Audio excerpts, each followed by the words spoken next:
If not, why don't we look at, obviously we talked about a variety of different types of consulting. What are some of those, and how do they differ in terms of their clientele, in terms of once they're in that organization? How does a entry-level consultant differ than a middle or senior level consultant?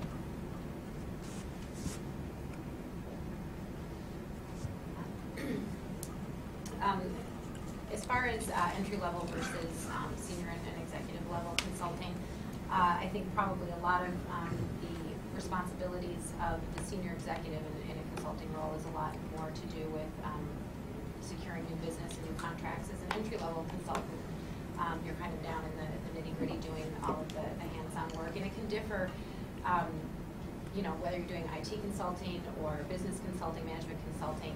But the bottom line is you're working on a project. Typically, at least for Accenture, it's a long-term project.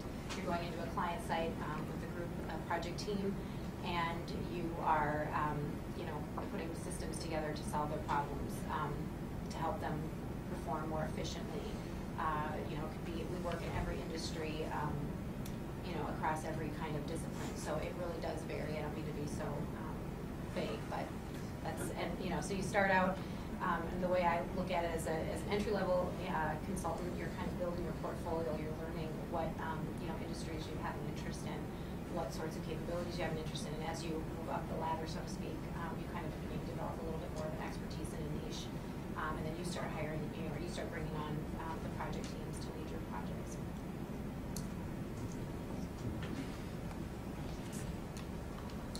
I'll add a little bit more to that. So I think entry-level positions can vary by consulting firm as well. So typically, at least at McKinsey, what we have is a model, sort of like a pyramid model, if you will. So you've got partners at the top, and often what they'll do is they'll work very closely with senior client members. So whether they're like the CFO, the CEO, the COO, senior level folks, and helping them figure out what are their problems, what are their issues, and scoping out sort of how we can help them.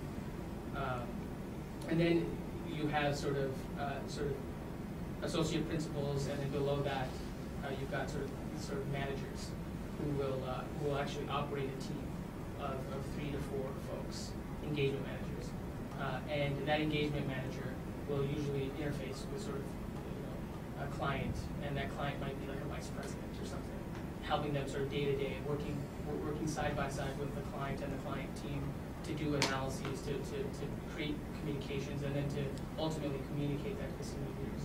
Now, starting out as an entry level, or a business analyst or an associate, you might expect yourself to really think about, how do I structure these problems? Like, how would I break down, for example, for a financial services company, how would I design a compensation system? Or if I'm doing an operations project, how can I help this pharmaceutical company, improve how they're doing the drug development process so they can be the fastest, in accordance to the FDA guidelines. And so you may conduct analyses, and then ultimately create presentations that you will share. So often you will work side by side with some of the clients, like the vice presidents or managers or directors or whoever they are on the client side. So the nice part is that you're doing sort of a lot of sort of intellectually rigorous type of work. At the same time, you're also honing in on sort of your communication skills, your presentation skills as you work. And then over time, you can sort of go up the ranks, if you will. But at the same time, while you're developing all these relationships with clients, you may find yourself saying, you know what, I really like one of these clients, I actually want to work for them. Or I really like this type of work because, I tried financial services, I tried operations, I tried pharmaceuticals, I tried all these different things. I like this one a lot, so I'm actually going to leave now. And you'll see that often people will leave after a couple of years.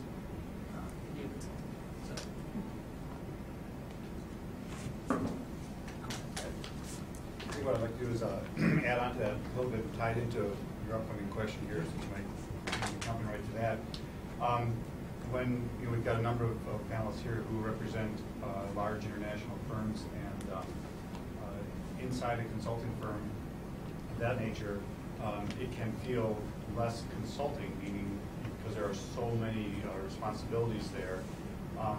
But what's important, whether you're in a large organization like that or not even in a consulting organization itself, is consulting is an attitude, if you will. It is a frame of mind mind, how you approach things. So Mohammed spoke is you're trying to solve a business problem. You're not just putting in your hours.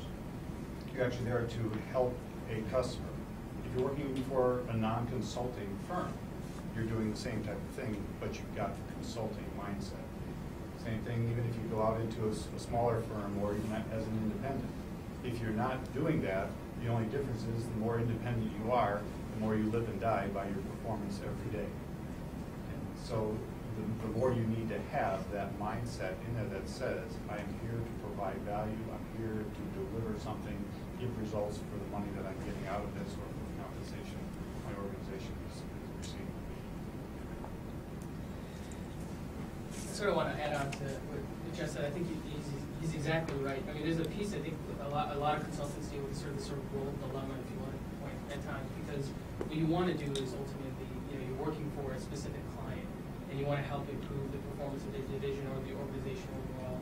And part of that includes thinking about how can you influence this organization to do something different.